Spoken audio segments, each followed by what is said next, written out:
In this video, we're going to explore a concept known as isotopic abundance.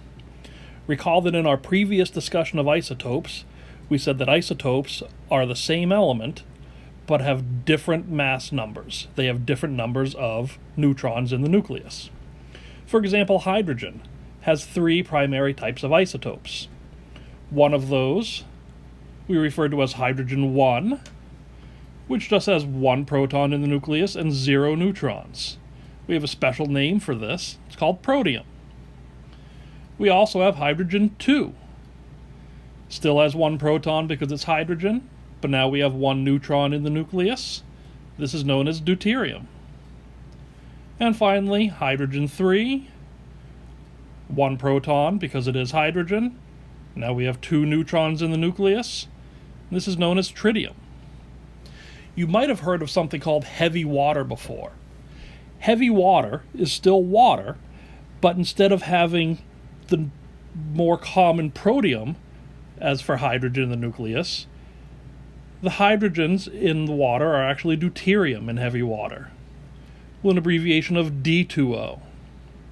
We can see that the density of deuterated water is actually more than that of what we would consider to be regular water. This makes sense, since the deuterium is going to be heavier than hydrogen. A mass spectrometer is an instrument that is considered to be really the world's most precise scale. It is so sensitive that it can distinguish between different isotopes of an element. For instance, we can see here, if we're looking at the amount of boron in a sample, that we have a lot more boron 11 than we do boron 10. Likewise, there's a lot more chlorine 35 in a particular sample than there is chlorine 37. These different amounts are what is known as the relative abundance of an isotope. The relative abundance tells us what percentage of each isotope is present in a given sample of that element. Magnesium, for instance, has 3 naturally occurring stable isotopes: magnesium-24, magnesium-25, and magnesium-26. Roughly 79% of all the magnesium in the world is magnesium-24. 10% is magnesium-25. And roughly 11% of all magnesium is magnesium-26. This, again, is what is known as the relative abundance of magnesium. In order to calculate the percent abundance of any particular isotope, we simply divide the number of atoms of that individual isotope in a sample by the total number of all atoms of all isotopes in that particular sample, and then multiply by 100 to convert to a percent. For instance, if we have a particular sample of magnesium in which we have 1 million atoms, and we know that 100,000 of those atoms are magnesium-25, we divide that by the 1 million total magnesium atoms we said we had, multiply by 100 to convert to a percent, and we get a percent abundance of magnesium-25 of 10%. The atomic mass listed on the periodic table is what is known as a weighted average of all of those elements' individual isotope masses. In other words, the masses found on the periodic table take into account that there are different amounts of each type of isotope present in any given sample. In order to calculate this blended weighted average,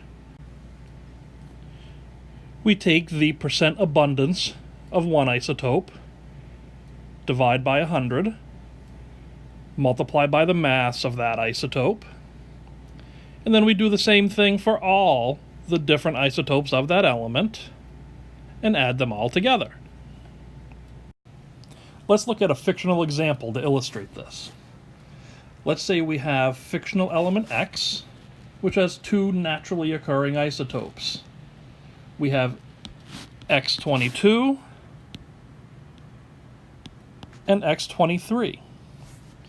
Let's say that 60% of all element X is X22, and the other 40% of all element X is X23.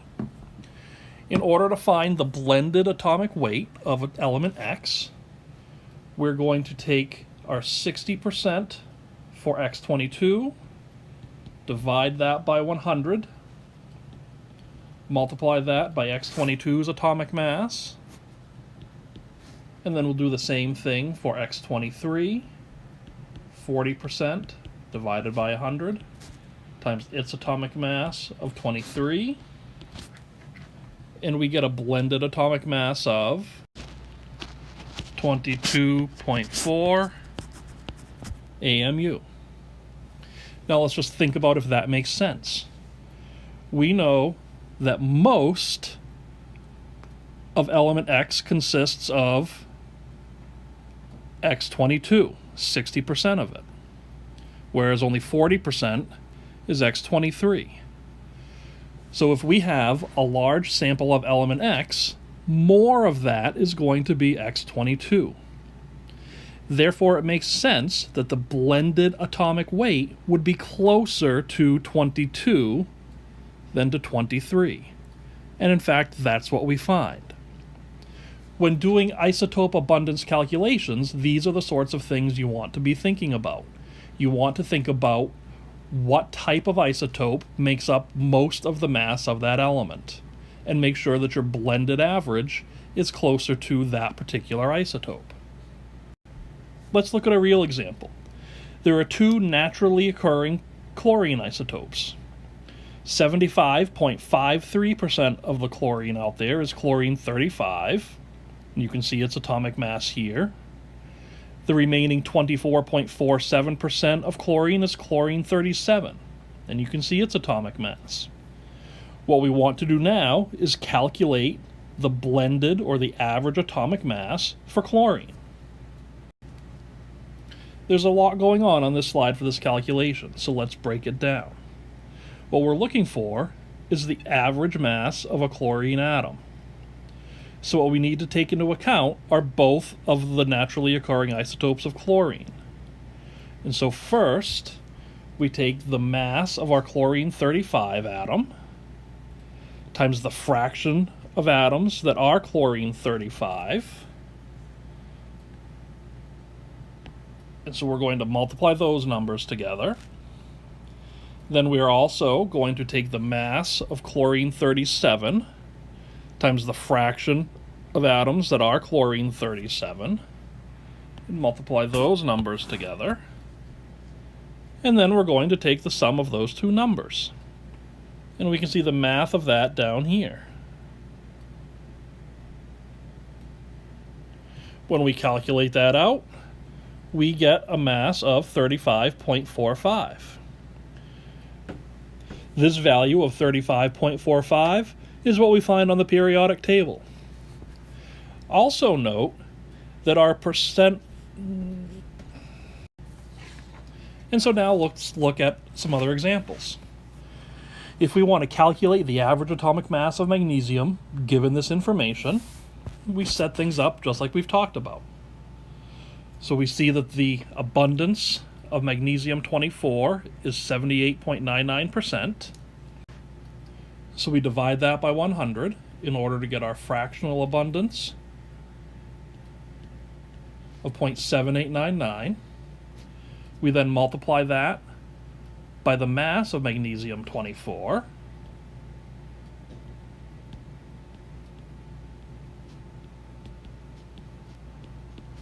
And then we add that to the others. Our fractional abundance of magnesium-25 is 0.1000 times the isotopic mass of magnesium-25. And then magnesium-26 with its fractional abundance of 0.1101 and its isotopic mass. We plug all this into our calculator, and we get an average atomic mass for magnesium of 24.31, which is in fact what we find on the periodic table. Sometimes you might be asked to calculate the natural abundances given two isotopes of an element. In this case, we want to calculate the percent abundance of boron given isotopes boron 10 and boron 11 with an average atomic mass of 10.811. Let's think about these percent abundances for a moment. We've said that the only two occurring isotopes of boron are boron 10 and boron 11. And so let's set the natural abundance of boron 10 as X and the natural abundance of boron 11 as Y. Since these are the only two occurring elements of boron, we know that these natural abundances must add up to 100%.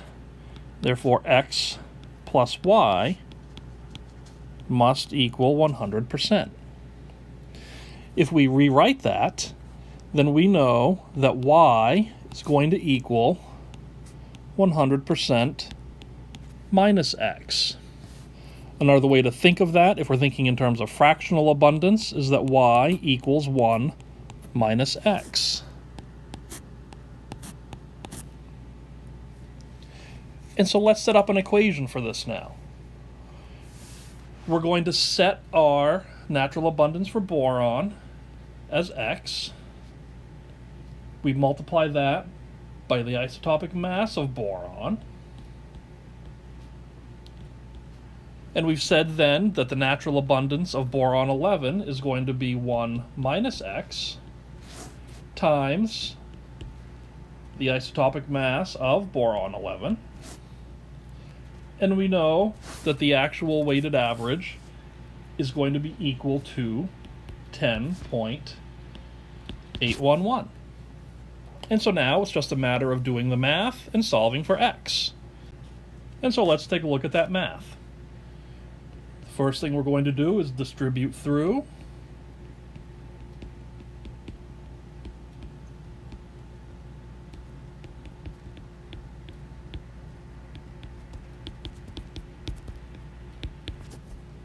And then we're just going to simplify our expressions a little bit.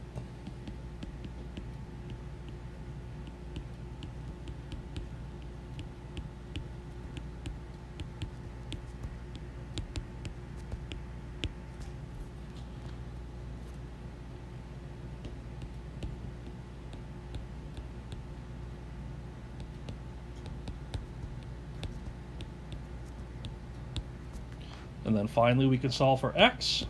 And we find that X equals 0.1990.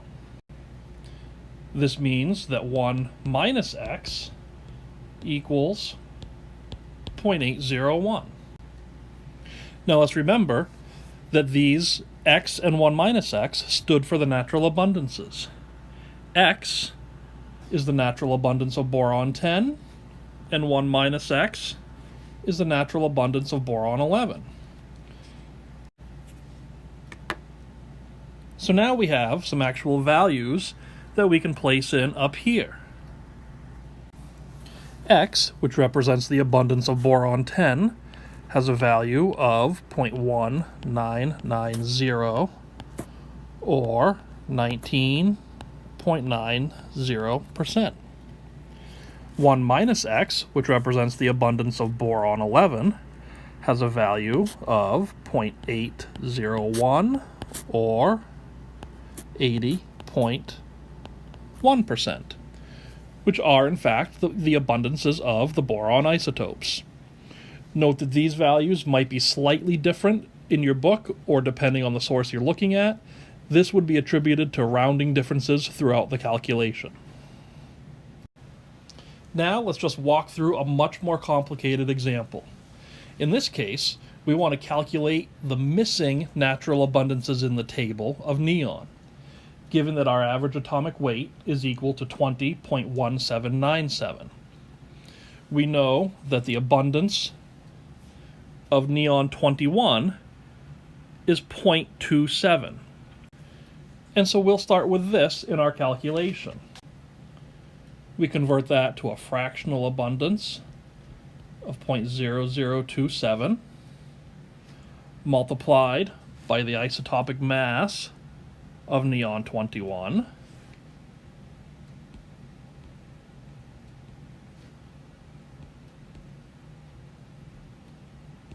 and then we'll move on to neon 20.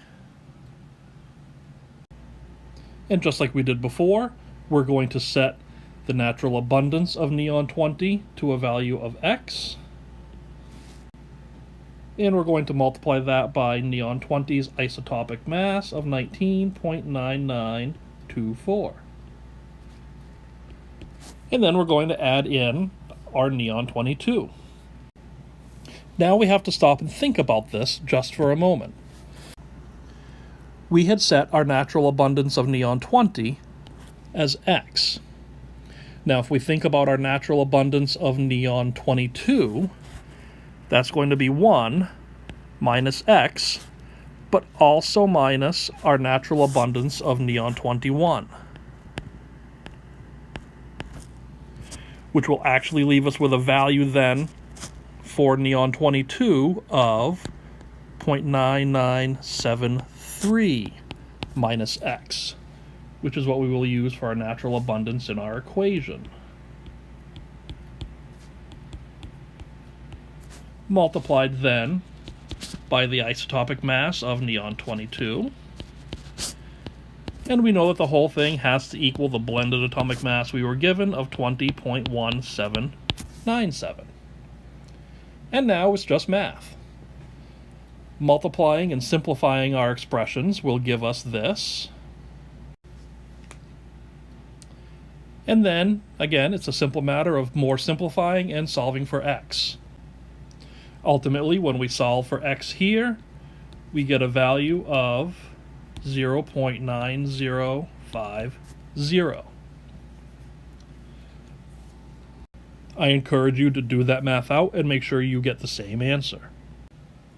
We can also plug in and find our value for 0.9973 minus x to be equal to 0.0923.